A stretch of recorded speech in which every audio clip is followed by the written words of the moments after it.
Ada temuan lagi bahwa tempat Jokowi KKN diduga fiktif, padahal sudah diumumkan Bareskrim. Sontak Rismon adakan penelusuran ke daerah tersebut. Dan yang terbaru, Kapolri akan persilahkan pihak luar berikan analisa dalam kasus dugaan ijazah palsu ini, agar semua menjadi jelas dan tak ada lagi kecurigaan liar. Jadi pada saat 1983, Jokowi KKN di Wonosegoro, Kecamatan Wonosegoro, itu di desa mana, Pak? Goib, karena desanya baru ada di 2002. Hayo lo Pak Bareskrim, gelagepen nggak Anda? Bergetar nggak itu informasi yang Anda berikan ke publik loh ini? Disaksikan oleh media, disaksikan oleh beberapa masyarakat Indonesia pada umumnya, dari Sabang sampai Merauke, bahkan wartawan internasional loh Pak Bareskrim. Jangan main-main dengan pernyataan Anda.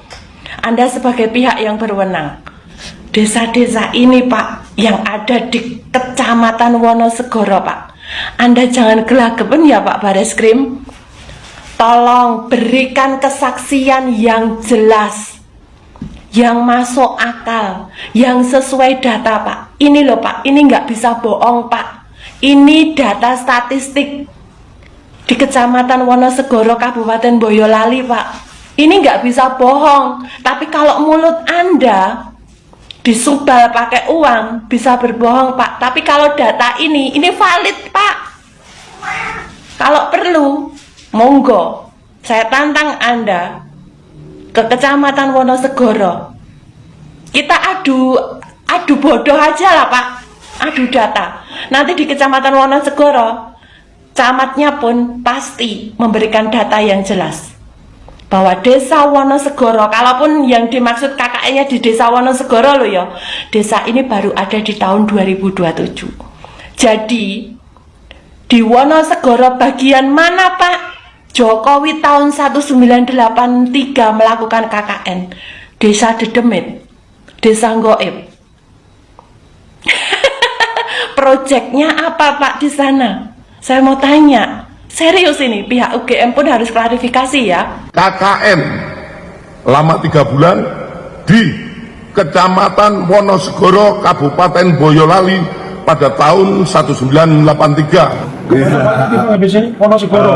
Kita iseng-iseng mampir ke Kabupaten Boyolali, Kecamatan Wonosegoro, tempat KKN-nya Pak Jokowi. Nah, jadi banyak apa yang beredar kan di media sosial, kan kita takut hoax banyak ya kan.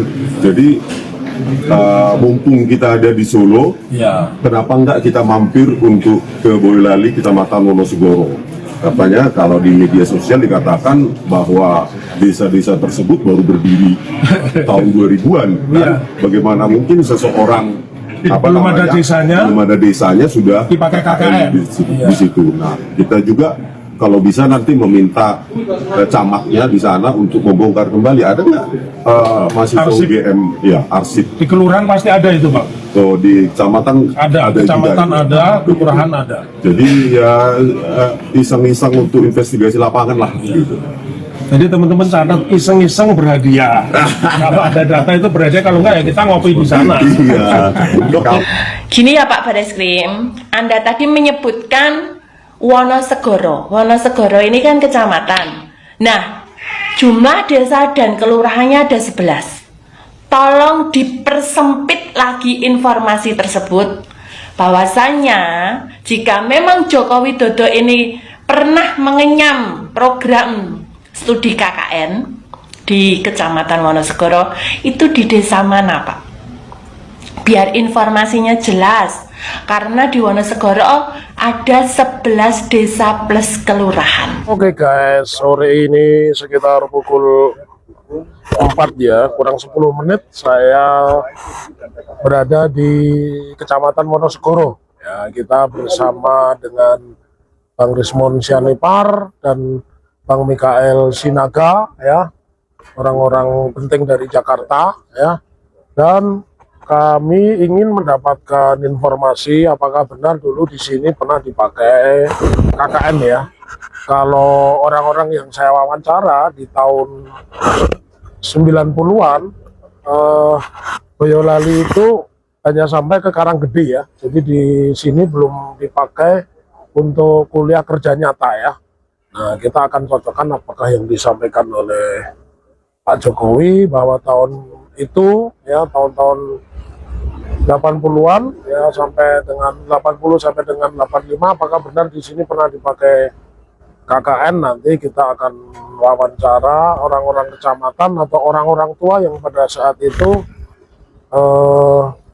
mengalami ya. Ini Pak Bareskrim, sampai saya itu jelimet golei informasi desa atau kelurahan di bawah Kecamatan Wonosegoro 33.09.18/2002 Desa Karangjati, 33.918/2003 Desa Ketoyan, 33.09.18/2004 Desa Mbolo, 33.09.18/2005 Desa Banyusri, 33.09.18/2006 Desa Gosono, 33.09.18/2007 Desa Wonosegoro, 33.09.18/2008 Desa Bandung, 33.09.18/2014 Desa Bojong,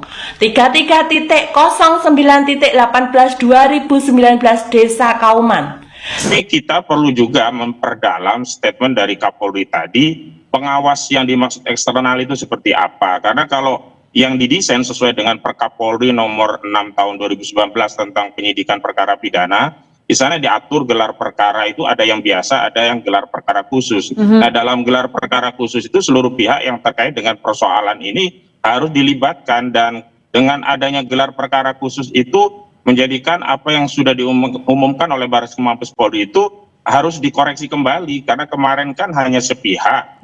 Dirtipidum ya, Pak Johandan itu Dirtipidum ya, itu menyebut dengan jelas 18 Juli 1980 garis miring. Ya. Perhatiin, 5 puasa 1912. Nah, saya langsung terkejut, saya zoom. Nah, ketahuan kalau koran ini pasti koran abal-abal. Ternyata tulisannya betul puasa. Itu kesalahan fatal tal. Oke. Pasa atau bahasa Jawanya poso. Ingat ya kan ini ya. Jadi harusnya tulisannya itu Iya. 5 poso atau 5 pasa 1912. Kalau itu memang koran asli. Oke. Bukan tulisannya Puasa. bukan 5 puasa. Dari situ aja koran itu sudah Nggak benar. tidak benar. Katanya Bang Rismon ini lulusan doktor dari Jepang. Nah, ini bener nggak nih, Bang? Untuk membuktikannya, sebaiknya kita sama-sama Pak Jokowi. Gimana? Saya kan nggak presiden toh, tapi berani menunjukkan. Menunjukkan ya, Bang? Saya tantang sama Pak Jokowi. Ayo Pak, kita berdua, Bapak tunjukkan SD sampai kuliah tertinggi, saya juga SD sampai kuliah tertinggi. Gimana Pak? Saya nggak presiden aja berani. Siap.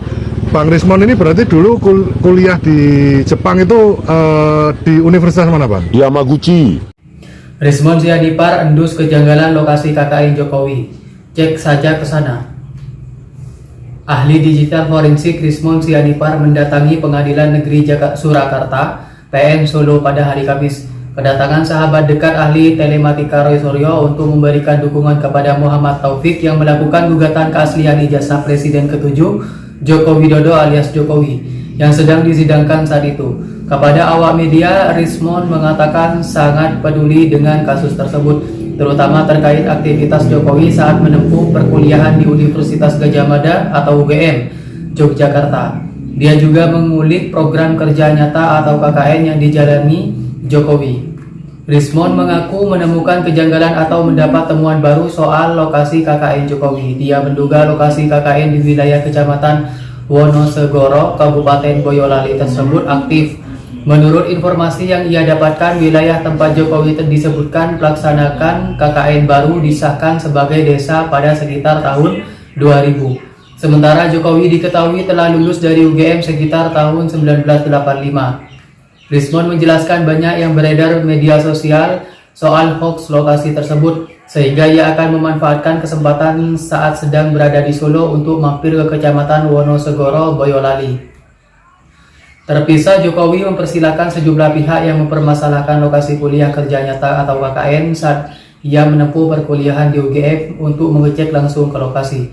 Jokowi bersikukuh melaksanakan program KKN bersama teman-teman kuliah UGM di sebuah desa terpencil Kecamatan Wonosegoro, Kabupaten Boyolali, Jawa Tengah.